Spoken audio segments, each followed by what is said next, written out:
ನಮಸ್ಕಾರ ಕನ್ನಡಿಗರೇ, ನಮ್ಮ ಯೂಟ್ಯೂಬ್ ಚಾನಲ್ನ ಲೈಕ್ ಮಾಡಿ, ಕಮೆಂಟ್ ಮಾಡಿ, ಸಬ್ಸ್ಕ್ರೈಬ್ ಮಾಡಿ. ಇವತ್ತಿನ ಏನಾಗಿ ಸಂಚಿಗೆ ಏನಾಯಿತು ನೋಡೋಣ ಬನ್ನಿ. ವಜ್ರೇಶ್ವರಿಗೆ ಆಗದೆ ಅಂತ ಫೋನ್ ಬಂದಾಗ ಜೀವ ಹೇಳ್ತಾನೆ, ರಚನಾ ನೀವಲ್ಲಿ ಹೋಗೋದು ಬೇಡ, ನೀವಲ್ಲಿ ಹೋದರೆ ಸುಮ್ಮನೆ ಅವರಲ್ಲಿ ಕರ್ಸ್ಕೊಳ್ಳೋಕ್ಕೆ ಅಂತಲೇ ಮಾಡ್ತಿರೋ ಪ್ಲ್ಯಾನ್ ಇದ್ದು, ನೀವಲ್ಲಿ ಹೋಗೋದು ಬೇಡ ಅಂತ ಹೇಳ್ತಾನೆ. ಅದಕ್ಕೆ ರಚನೆ ಹೇಳ್ತಾನೆ, ನೀವೇನು ಹೇಳ್ತಿದ್ದೀರಾ, ಇಂಥ ಸಮಯದಲ್ಲಿ ನಾನು ಹೋಗ್ದಲ್ಲೇ ಇರೋದು ಸರಿ ಹೋಗಲ್ಲ. ಅದು ಫೋನ್ ಮಾಡಿರೋದು ಆರತಿ ಚಿಕ್ಕಮ್ಮ, ಹಾಗಾಗಿ ಅವ್ರು ಸತ್ಯನೇ ಹೇಳ್ತಿರ್ತಾರೆ ಅನ್ನೋದು ನನ್ನ ನಂಬಿಕೆ, ದಯವಿಟ್ಟು ನಾನು ಹೋಗಿ ಬರ್ತೀನಿ ಅಂತ ಹೇಳ್ತಾಳೆ. ಅದಕ್ಕೆ ಜೀವ, ಇಲ್ಲ ನಿಮ್ಗೆ ಏನಾರು ಹೋದಾಗ ಅಲ್ಲಿ ಏನಾರು ಮಾಡಿಬಿಡ್ತಾರೆ, ಏನಾರು ಆಗಿಬಿಡುತ್ತೆ ಅನ್ನೋ ಭಯ ನನಗೆ, ಅದಕ್ಕೆ ನಿಮ್ಗೆ ಹೋಗೋದು ಬೇಡ ಅಂತಿದ್ದೀನಿ ಹೊರತು ಬೇರೆ ಏನೂ ಅಲ್ಲ ಅಂತ ಜೀವ ಹೇಳ್ತಾನೆ. ಅದು ಕೇಳಿದ್ದಕ್ಕೆ ರಚನಾ, ಇಲ್ಲ ನಂಗೆ ಏನೂ ಆಗಲ್ಲ, ಬೇಗ ಹೋಗಿ ನಾನು ಬೇಗ ಬರ್ತೀನಿ ಅಂತ ಹೇಳ್ತಾಳೆ. ಆದರೆ ಅವನು ನಿಮ್ಗೆ ಏನಾರು ಆಗ್ಬಿಡುತ್ತೆ ಅಂತ ಕಾಳಜಿ ತೋರಿಸೋದಕ್ಕೆ ಕೃಷ್ಣನಿಗೆ ಬಲಂಗಿಲ್ ಖುಷಿಯಾಗುತ್ತೆ. ಅದಕ್ಕೆ ರಚನಾ ಹೇಳ್ತಾಳೆ, ನೀವೇನೋ ತಲೆ ಕೆಡ್ಕೊಬಿಡಿ, ನಾನು ಈಗ ಹೋಗಿ ಹಾಗೆ ಬಂದುಬಿಡ್ತೀನಿ, ನಾನು ನೋಡ್ಕೊಂಬರೋದು ಅಷ್ಟೇ ನನ್ನ ಉದ್ದೇಶ ಅಂತ ಹೇಳ್ತಾಳೆ. ಅದಕ್ಕೆ ರಚನಾ ಕೃಷ್ಣಂಗೆ ಹೇಳ್ತಾಳೆ, ಬೇಬಿ ನೀನು ಓದ್ಕೋತಾರೋ, ನಿಂಗೆ ಹುಷಾರಿಲ್ಲಲ್ಲ, ನಾನು ನೀವು ಬೇಗ ಸ್ವಲ್ಪ ಹೊತ್ತು ರೆಸ್ಟ್ ಮಾಡ್ತೀನಿ, ನಾನು ಬೇಗ ಹೋಗಿ ಬೇಗ ಬರ್ತೀನಿ ಅಂತ ಕೃಷ್ಣಂಗೂ ಹೇಳಿಬಿಟ್ಟು ರಚನಾ ಅಲ್ಲಿಂದ ಹೊರಡೋಕ್ಕೆ ಶುರು ಮಾಡ್ತಾಳೆ. ಹೊರಟ ಮೇಲೆ ಬಾಲನ್ ಜೀವನ್ನೇ ನೋಡ್ತಾ ಇರ್ತಾನೆ. ಜೀವನದಲ್ಲಿ ಏನೋ ಬದಲಾವಣೆ ಆಗ್ತಾಯಿದೆ ಅಂತ ಬಾಲಂಗೆ ಗೊತ್ತಾಗಿ ನಗ್ತಾ ಇರ್ತಾನೆ. ಇಲ್ಲಿ ರಚನನ ಮನೆಯಲ್ಲಿ ಆಲ್ರೆಡಿ ಫೋನ್ ಮಾಡಿರೋದ್ರಿಂದ ರಚನಾ ಬರೋದನ್ನೇ ಕಾಯ್ತಾ ಇರ್ತಾರೆ. ಆರತಿ ಫೋನ್ ಇಟ್ಕೊಂಡು ಬಂದ್ಲಾ ಇಲ್ವಾ ಅಂತ ಬಾಗಿಲೇ ನೋಡ್ತಾ ನಿಂತಿರ್ತಾಳೆ. ಆರತಿ ಕಡೆ ತಿರುಗೋಷ್ಟಲ್ಲ ಅವ್ನ ಗಂಡ ಬಂದ, ತೇಜನ್ ಇಷ್ಟೊತ್ತಾದರೂ ಇನ್ನೂ ಬಂದಿಲ್ವ ಅವಳು, ಎಷ್ಟಿರಬೇಡ ಅವಳಿಗೆ, ಇಂಥ ಸಮಯದಲ್ಲೂ ಬರದೇ ಹೋದರೆ ಎಂಥ ಮಗಳು ಅವಳನ್ನ ಸಾಕಿದ್ದಕ್ಕೆ ಇಷ್ಟೆಲ್ಲ ಮಾಡಿದ್ದಕ್ಕೆ ಚೆನ್ನಾಗಿರೋಂಥ ಬಹುಮಾನನೇ ಕೊಡ್ತಿದ್ದಾಳೆ ಅಂತ ಹೇಳ್ತಾಳೆ. ಅದಕ್ಕೆ ಆರತಿ ಅವಳು ಬರ್ತಾಳೆ, ನಾವು ಫೋನ್ ಮಾಡಿದ್ದೀನಿ ತಾನೇ, ಸ್ವಲ್ಪ ಹೊತ್ತು ತಡ್ಕೊಳ್ಳಿ, ಅಷ್ಟೊಂದು ಆ ಥರ ಏನಕ್ಕೆ ನಿಮಗೆ ಅಂತ ಅವಳು ಬೈದು ಸುಮ್ಮನಾಗ್ಬಿಡ್ತಾಳೆ. ಇಲ್ಲಿ ಜೀವ ರಚನಾ ಮನೆಯಿಂದ ಹೋದ್ಮೇಲೆ ಅವಳ ಬಗ್ಗೆನೇ ಯೋಚನೆ ಮಾಡ್ತಾ ಕೂತ್ಕೋತಾನೆ.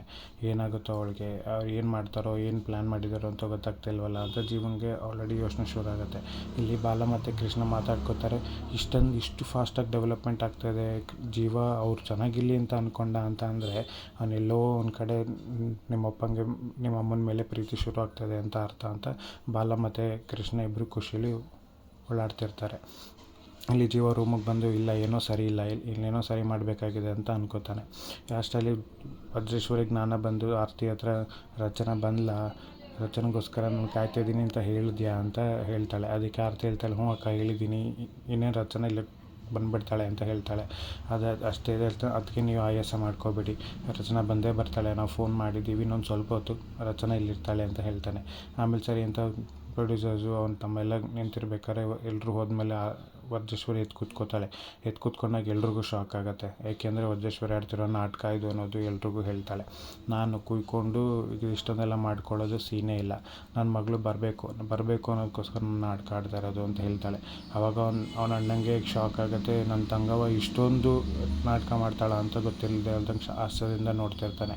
ವಜ್ರೇಶ್ವರಿ ಹೇಳ್ತಾಳೆ, ರಚನಾ ಬಂದಾಗ ನೀವೆಲ್ಲ ನನ್ನ ಬಾಯಿ ಬಂದಂಗೆ ಬೈಬೇಕು, ಹಾಗೆ ನನ್ನ ಕಾಲ್ ಶೀಟ್ ಕೊಡೋಂಗೆ ಅವಳ ಬಾಯಲ್ಲಿ ಹೇಳೋ ಥರ ಮಾಡ್ತಾಯಿದ್ದೀನಿ. ಸೊ ನನಗೆ ಅವಳು ಬಂದಾಗ ಬಾಯಿ ಬಂದಂಗೆ ಬೈಬೇಕು, ಅವಳಿಗೋಸ್ಕರ ನಾನು ಸಾಯೋದಾ, ಸಾಧ್ಯವೇ ಇಲ್ಲ. ಸೊ ನನಗೆ ಏನು ಮಾಡಬೇಕಂತ ಹೇಳಿದ್ದೀನಲ್ಲ ಅದನ್ನು ಮಾಡಬೇಕಂತ ವಜ್ರೇಶ್ವರಿ ಹೇಳ್ತಾಳೆ. ಇಲ್ಲಿ ಕೃಷ್ಣ ಮತ್ತು ಬಾಲ ಇಬ್ಬರು ಖುಷಿಯಾಗಿರ್ತಾರೆ.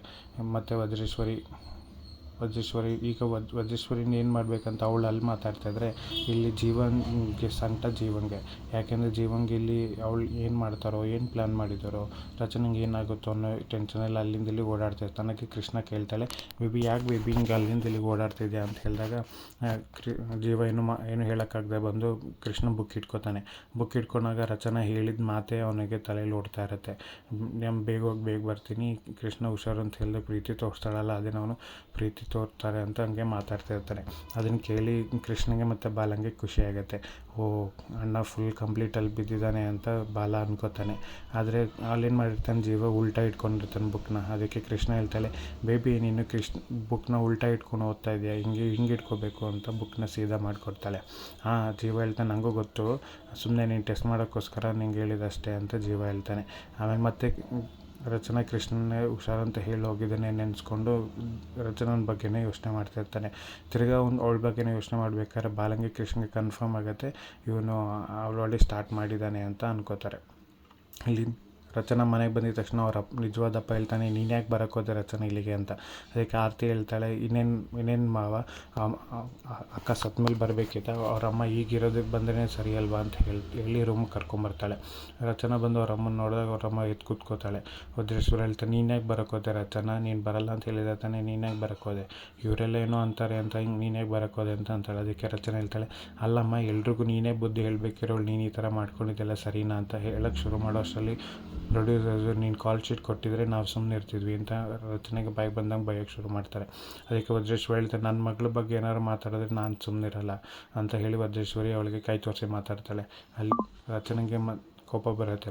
ಅದಕ್ಕೆ ಅವ್ನ ಮಾವ ಹೇಳ್ತಾನೆ, ನಂಗೆ ಅದೆಲ್ಲ ಗೊತ್ತಿಲ್ಲ, ಇವತ್ತು ಒಂದಲ್ಲಿ ಎರಡು ನಿರ್ಧಾರ ಆಗಲೇಬೇಕು, ಒಂದು ಕಾಲ್ ಶೀಟ್ ಕೊಡಬೇಕು, ಇಲ್ಲಾಂದರೆ ನಿಮ್ಮ ಅಮ್ಮನ ಜೈಲಿಗೆ ಹಾಕಬೇಕು, ಎರಡಲ್ಲಿ ಯಾವ್ದಾರು ಒಂದು ಆಗಬೇಕು ಅಂತ ಹೇಳಿದಾಗ ರಚನಾ ಯೋಚನೆನೂ ಮಾಡ್ದಾಳೆ, ಗಾಬರಿ ಆಗ್ತಾಳೆ. ಆದರೆ ಗಾಬರಿ ಆಗಿ ಅದರಿಂದ ಅವರಮ್ಮಂಗೆ ಸಮಸ್ಯೆ ಆಗ್ತಿದೆ ಅನ್ನೋ ಕಾರಣಕ್ಕೆ ಅವಳು ಆ್ಯಕ್ಟ್ ಮಾಡೋಕ್ಕೆ ಒಪ್ಕೊಂಡ್ಬಿಡ್ತಾಳೆ. ನಾನು ನಿಮ್ಮ ಫಿಲಮ್ಗಳನ್ನ ಮುಗಿಸ್ಕೊಡ್ತೀನಿ ಅಂತ ಹೇಳ್ತಾಳೆ. ಆಮೇಲೆ ನಿಮ್ಮ ಅದೆಲ್ಲ ಹೆಂಗೆ ನಂಬೋದು ನಿನ್ನ ಮಾತನ್ನ ಅಂತ ಹೇಳಿದಾಗ, ನಾನು ಹೇಳಿದ್ಮೇಲೆ ಮುಗೀತು ಅಂತ ರಚನಾ ಹೇಳ್ತಾಳೆ. ಆದರೆ ವಜ್ರೇಶ್ವರಿ ಹೇಳ್ತಾಳೆ, ಹಂಗೆಲ್ಲ ಮಾತು ಕೊಡಬೇಡ ಅಮ್ಮ, ಸ್ವಲ್ಪ ಯೋಚನೆ ಮಾಡಿಬಿಟ್ಟು ಕೊಡು, ಪರವಾಗಿಲ್ಲ, ನಿನ್ನ ಸಂಸಾರ ಇದೆ ಅನ್ನೋದನ್ನು ವಜ್ರೇಶ್ವರಿ ಹೇಳ್ತಾಳೆ. ಅದೇ ಇಲ್ಲಿ ವಿಧಿಯವ್ರು ನಾಟಕ ಆಡ್ತಿದ್ದಾರೆ, ಯಾಕೆ ಹಿಂಗೆ ಒಪ್ಕೋತಿದ್ದಾಳೆ ಅಂತ ಯೋಚನೆ ಮಾಡ್ತಿರ್ತಾಳೆ. ಇಲ್ಲಿ ಪ್ರೊಡ್ಯೂಸರ್ಸ್ ಎಲ್ಲರೂ ಖುಷಿಯಾಗಿ, ಹಾಗಾದರೆ ನಾಳಿಂದನೇ ಶೂಟಿಂಗ್ ಸ್ಟಾರ್ಟ್ ಮಾಡೋಕ್ಕೆ ಹೇಳ, ಶೆಡ್ಯೂಲ್ ಮಾಡೋಕ್ಕೆ ಹೇಳ ಅಂತ ಕೇಳ್ತಾರೆ. ಅದಕ್ಕೆ ರಚನೆ ಹೇಳ್ತಾಳೆ, ಅದೆಲ್ಲ ಮಾಡಿಬಿಡಿ, ನಂಗೆ 15 ದಿನ ಟೈಮ್ ಬೇಕು, ಯಾಕೆಂದರೆ ನನ್ನ ಮಗಳಿಗೆ ಎಕ್ಸಾಮ್ ಆದಮೇಲೆ ನಮಗೂ ಒಂಚೂರು ಹೊಸ ಕಮಿಟ್ಮೆಂಟ್ ಇದೆ, ಅದಾದಮೇಲೆ ನಾನು ಕಾಲ್ ಶೀಟ್ ಕೊಡ್ತೀನಿ ಅಂತ ಹೇಳ್ತಾರೆ. ಸರಿ ಆಯಿತು, ಎಲ್ಲರೂ ಅಲ್ಲಿಂದ ಹೊರಡ್ತಾರೆ ಅವಳು ಮೇಲೆ. ಇಲ್ಲಿ ಬಾಲ ಮತ್ತು ಕೃಷ್ಣ, ಜೀವ ಎಲ್ಲರೂ ರೆಡಿಯಾಗಿರ್ತಾರೆ. ಆದರೆ ಜೀವ ರಚನನ ಮನೆಗೆ ಹೋಗೋದನ್ನು ಇವರಿಬ್ಬರು ಗೊತ್ತಿಲ್ಲದಾರೆ, ಇವರು ರೆಡಿಯಾಗಿರ್ತಾರೆ ಜೀವನ ಜೊತೆ ಹೋಗೋಕ್ಕೆ. ಅದಕ್ಕೆ ಜೀವ ಕೃಷ್ಣನ ಕೈ ನೋಡಿದಾಗ ಜ್ವರ ಬಂದಿರಂಗಿರುತ್ತೆ. ಕೃಷ್ಣಂಗೆ ಹೇಳ್ತಾನೆ, ಬೇಬಿ ನಿಂಗೆ ಜ್ವರ ಬರೋ ಥರ ಇದೆ, ನೀನು ಇಲ್ಲೇ ಇರು ಅಂತ ಹೇಳ್ತಾಳೆ. ಬೇಬಿ ನನಗೇನೂ ಆಗಿಲ್ಲ, ನಾನು ಬರ್ತೀನಿ ಅಂತ ಹೇಳ್ತಾಳೆ. ಅದಕ್ಕೆ ಬಾಲನ ಹೇಳ್ತಾನೆ, ಹ್ಞೂ ಹೋಗೋಣ ಅಂತ ಹೇಳ್ತಾನೆ. ಆವಾಗ ಬಾಲ ಮತ್ತು ಕೃಷ್ಣ ಇಬ್ಬರು ನಗ್ತಾ ನಾವು ಬರ್ತೀವಿ ಅಂತ ಹೇಳಿದಾಗ ಜೀವ ಹೇಳ್ತಾನೆ, ನೀವಿಬ್ಬರು ಬರಲೇಬೇಕು ಅಂತ ಡಿಸೈಡ್ ಆಗಿಬಿಟ್ಟಿದ್ದೀರಲ್ವ, ಇನ್ನೇನು ಬನ್ನಿ ಅಂತ ಜೀವ ಅವರಿಬ್ಬರಿಗೂ ಹೇಳ್ತಾನೆ. ಇಲ್ಲಿ ವಜ್ರೇಶ್ವರಿ ರಚನೆಗೆ, ನೀನು ಯಾಕೆ ಮಾತು ಕೊಡೋಕೆ ಹೋದೆ ರಚನಾ, ನಿನ್ನ ಆಸೆ ಕನಸುಗಳಿಗೆ ನಾನು ಯಾವುದನ್ನು ಸಾಥ್ ಕೊಡೋಕ್ಕಾಗ್ತಾಯಿಲ್ಲ, ನನ್ನಿಂದ ನಿನ್ನ ಬರೀ ಸಮಸ್ಯೆ ಅಂತ ಹೇಳಿದಾಗ ರಚನಾ, ನಮ್ಮ ಅಮ್ಮ, ನೀನು ಯಾಕೆ ಹಿಂಗೆಲ್ಲ ಮಾತಾಡ್ತೀವಿ ಅಂತ ರಚನಾ ಅವ್ರ ಅಮ್ಮಂಗೆ ಹೇಳ್ತಾಳೆ. ಆಮೇಲೆ ಇಲ್ಲಿ ವಿಧಿ ಮತ್ತು ನಿಹಾರಿಕಾ ಇಬ್ಬರು ನೋಡ್ತಾ ನಿಂತಿರ್ತಾರೆ. ಅದೇ ವಿಧಿಗೆ ಕೋಪ ಬರ್ತಾ ಇರುತ್ತೆ ಇವ್ರು ಯಾರೋ ನಾಟಕನ ನೋಡಿ. ವಜ್ರೇಶ್ವರಿ ರಚನೆಗೆ, ನಿನ್ನ ಮಗಳಾಗೋದಕ್ಕೆ ಸಾರ್ಥಕ ಆಯಿತು ಅಂತ ಹೇಳಿ ಅವಳನ್ನ ತಪ್ಕೊಂಡು ಅವಳನ್ನ ಪ್ರೀತಿನ ವ್ಯಕ್ತಪಡಿಸಿರ್ತಾಳೆ. ಆದರೆ ರಚನಾ ಅಮ್ಮ ಅಂತ ತಗೊಂಡ್ರೆ ಅವಳು, ನಾನು ಮಾಡಿದ ನಾಟಕ ಸಕ್ಸಸ್ ಆಯಿತು ಅಂತ ಅವಳು ತಗೊಂಡ್ರೆ ರಚನನ ಖುಷಿ ಪಡ್ತಿರ್ತಾಳೆ. ಆಮೇಲೆ ರಚನೆಗೆ ಹೇಳ್ತಾರೆ, ಅಕ್ಕಂಗೆ ಟ್ಯಾಬ್ಲೆಟ್ ಕೊಡೋ ಟೈಮು, ಇವಾಗ ಟ್ಯಾಬ್ಲೆಟ್ ಕೊಡಬೇಕು ಡಾಕ್ಟ್ರ್ ಹೇಳಿದ್ದಾರೆ ಅಂದಾಗ ರಚನಾ ನೀರು ಮತ್ತು ಟ್ಯಾಬ್ಲೆಟ್ ತೊಗೋತಾಳೆ.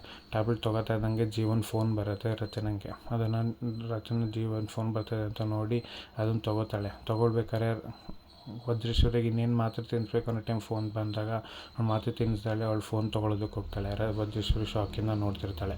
ಮುಂದೇನಾಗುತ್ತೆ ನೋಡೋಣ.